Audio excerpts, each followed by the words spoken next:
This album cover reminds me of when you're playing Guitar Hero 2 and you come to the song Message in a Bottle by The Police, and it just goes on and on for like 3 minutes at the end, going, sending out an SOS, sending out an SOS. And you're just sitting there like, ugh, when is this over? What's up, everybody? It's Luke James, not the singer. If you're an indie artist looking for an album review or some promo, you can hit up Luke at redmattersite.com.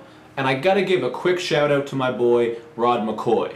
He hooked me up with this Audible Hustle t-shirt right here, and he also sent me a copy of his CD, Sela, which I don't have on me right now because it's in my car. But I did review it, and it was actually the first indie review that I've ever done. So let's support Rod by checking out his channels and links underneath this video. He's been riding with the channel from the start, and I consider him to be a friend of mine, even though we've never met, but you know how it is these days with the internet. Hell, some of you guys are my friends as far as I'm concerned. You comment on all my videos, and I'm a bit of a loser, so you know, internet friends are cool.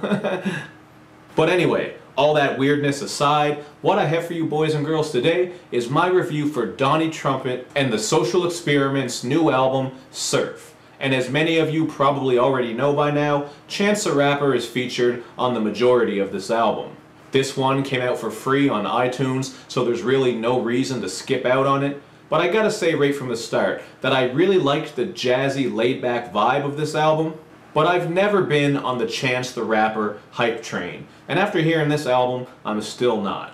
It's not that I think he's whack, because I think he has some clever and humorous lines from time to time, but I've just never been a fan of his delivery. It kind of just sounds like he's talking sometimes. But Chance and this album both have their great moments, so it's not like I'm about to blast this project all the way into Dimension X. Now the album kicks off with the song Miracle, which eases its way in on some nice strings and vocals, and then Chance starts rapping in that style that I just talked about that I'm not a fan of. But things pick up a bit on the next track called Slip Slide, where BJ the Chicago Kid and Janelle Monáe handle some vocals, and B.O.B. and Busta Rhymes do the verses. I thought Busta Rhymes' verse was fine, but maybe a little bit too aggressive for this smooth and funky style. But B.O.B. brought a much better verse in my opinion. I just thought he had a really cool flow. So this is still a fun track and something that you can vibe to because it has a very uplifting feel on the beat.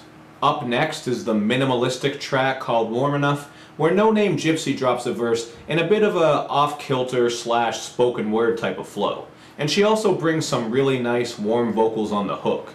J. Cole is also on this track, and in his verse he raps about trying to make things work with his girl. And altogether this track has a very ethereal, mellow vibe to it. One of the standout tracks on this album to me though is Wanna Be Cool with Jeremiah, Big Sean, and Kyle.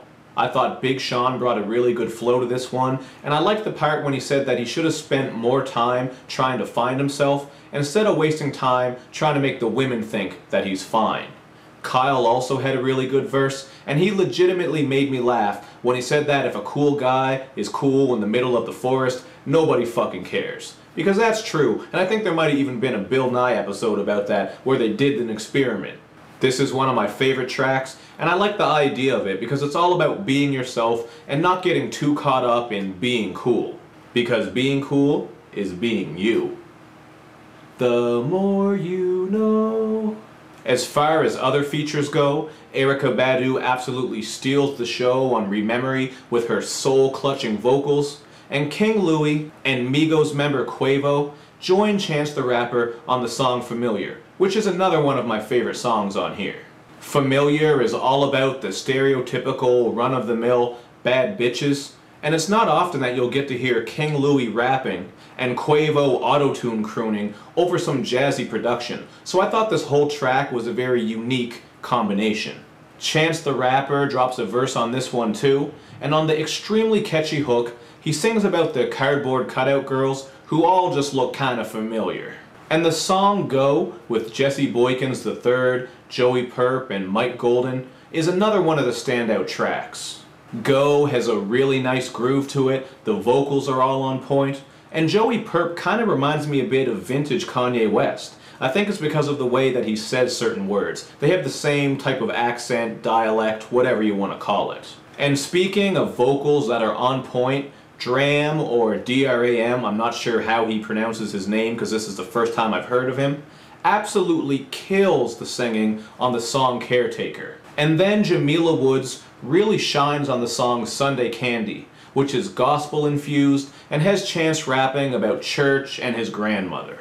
So this is a pretty solid album overall, and I really like the positive vibes and jazzy sound they have going on. But I also gotta admit that for me personally, I found it to be a little bit boring and slow in some spots. But I still give it a 3.5 out of 5 because overall I think it's really well done, and I also enjoy the musical excellence. But that's just what I thought about it. You guys hit me up in the comments section to let me know what you think. And as usual, do all that other good YouTube and social media stuff where you like my videos, you share them, you follow me on Twitter, you retweet these videos on Twitter, and you especially subscribe to my channel. Thank you for watching, everybody. Shout out to Rod McCoy and Audible Hustle. Check out his links as well. I'll see you next time.